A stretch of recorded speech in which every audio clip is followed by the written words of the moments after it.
Hey everybody, my name is Chris Webb and I am the owner of Science of Fun, and I just wanted to show you some of the protocols that we are using. We have camps, so I know it's not the same as your classroom, but I wanted to show you some of the things we're doing.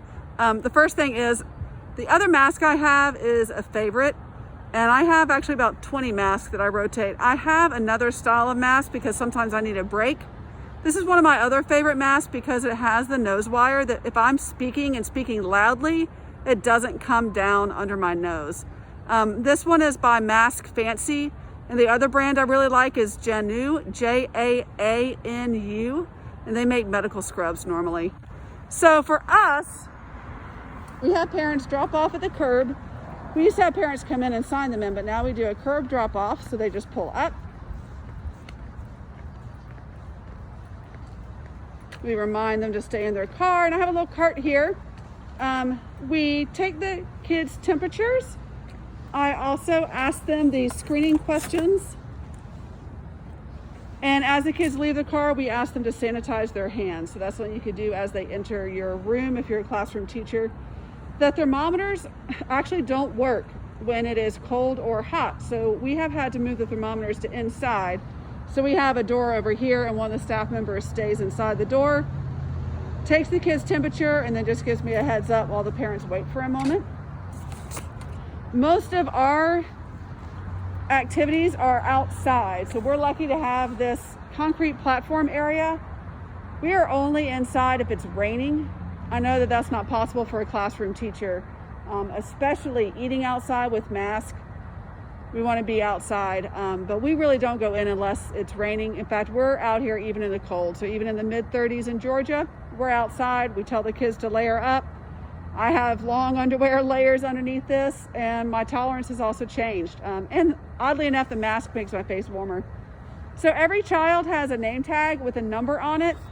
After a few days, everybody knows each other's names and numbers, so you can get rid of them. But some simple things, like when I have the kids line up so that they're spaced, I simply wrote with chalk or make a mark on the floor with their number. It actually cuts down a lot on the arguments and the shuffling between kids for who's in front. They keep that number all the time. I can always make the back of the line leader when we're going to the playground. The other thing we do is when we're sitting outside for lunch, the kids were having a hard time spacing themselves out appropriately. So I just simply made X's with chalk marks. The kids bring a towel to sit on. If they forget it, it's no problem, but it's a little bit more comfy for them. They bring a towel to sit on like a picnic blanket, and we have all of our snacks and meals outside. And again, we're actually outside all day. If I were not able to be outside all day for some reason, I had to have meals with my kids, then I really would try to still be outside or really spread. The same numbers apply to where the kids put their items. Since we're outside, I simply wrote with chalk, and the kids have their items on their number. We ask them to keep everything in a book bag so that it's a little bit more contained. Kids tend to just throw everything everywhere.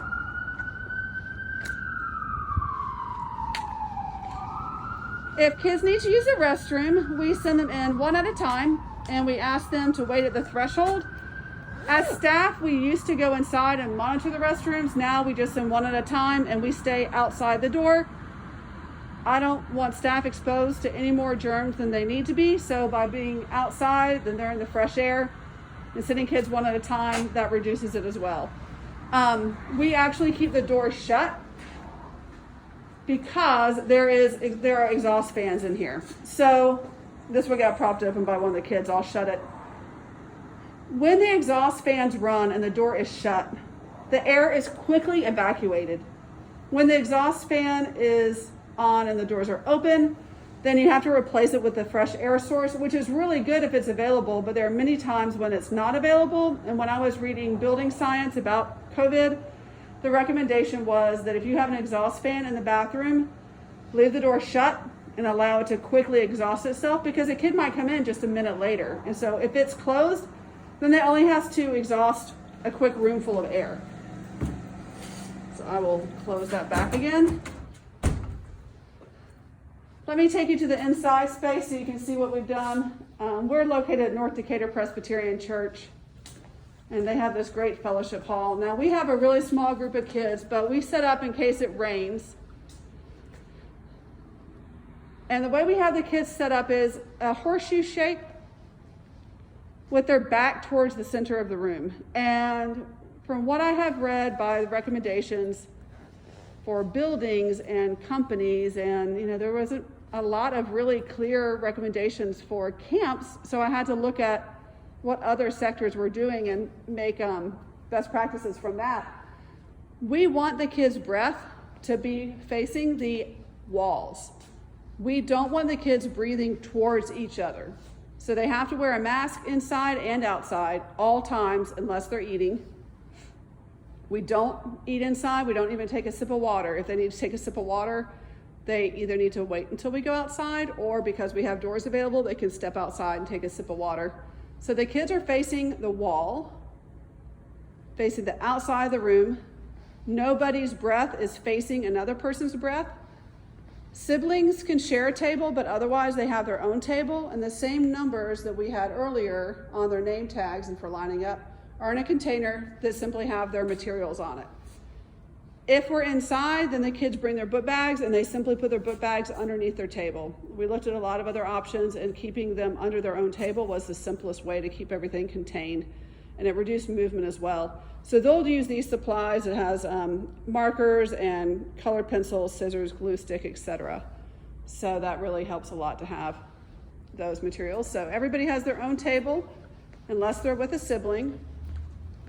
One of the things that's very lucky for us is we have many of these doors. We even have some in the hallways. We probably have about 6 sets of doors, which I know you wouldn't have available in the classroom, but any kind of fresh air source you can give is going to be helpful.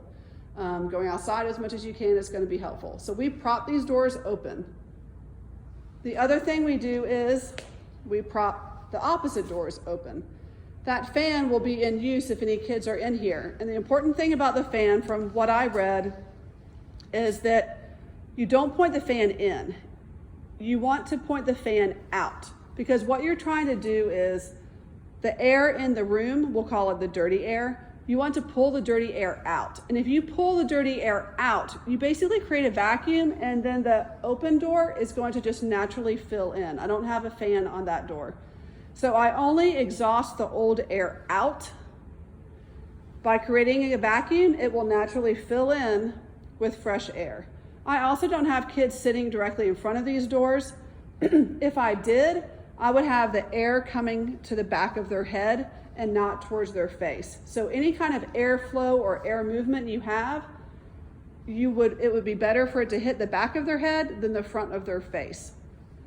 Because studies have shown when people are inside dining with an air conditioner, when there is airflow, the people who have the back of their head to the airflow of the COVID positive person, they fare better than the person who are getting hit in the face with it. And it kind of makes sense if you're getting hit in the face with the germs versus hitting the back of the head. So if we were in a different room or had to have a different configuration, I would want the airflow to hit the back of everybody's head. So if I had to add more tables, I would have the airflow hitting the back of their head and, again, exhausting the old air out. So we're able to really, really spread out because this is a fellowship hall. I mean, these are small camps, but at other times we'll have groups of 20 or so, and we will really just strategize, spreading out, facing the kids towards the wall, and having fresh air sources. In the classroom, if you only have one window, I don't know whether it would be better to just have it open or have an exhaust fan, because if you're exhausting the air out, then the air has to be replaced by something, and you want some kind of fresh air source there. So maybe you can have your door open, and maybe the door at the end of the hallway can be open.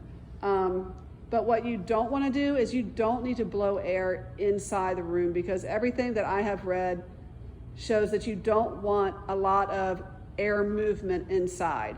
You only want to exhaust the old air and then let it replace with fresh air. You don't want to be blowing into the room, because then any kind of, germs that are breathed out by students are just going to be kicked around the room and can be potentially carried for further distances. So personally, if I just had one window, I would open the window. I might use an exhaust fan if I had a fresh air source, but don't just blow air around in your room because that may be more problematic. So some things to think about.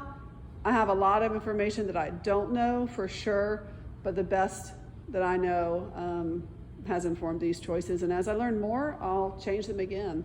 I'm always, reading and learning more about it. So thank you all so much. I hope you have a great time. Bye.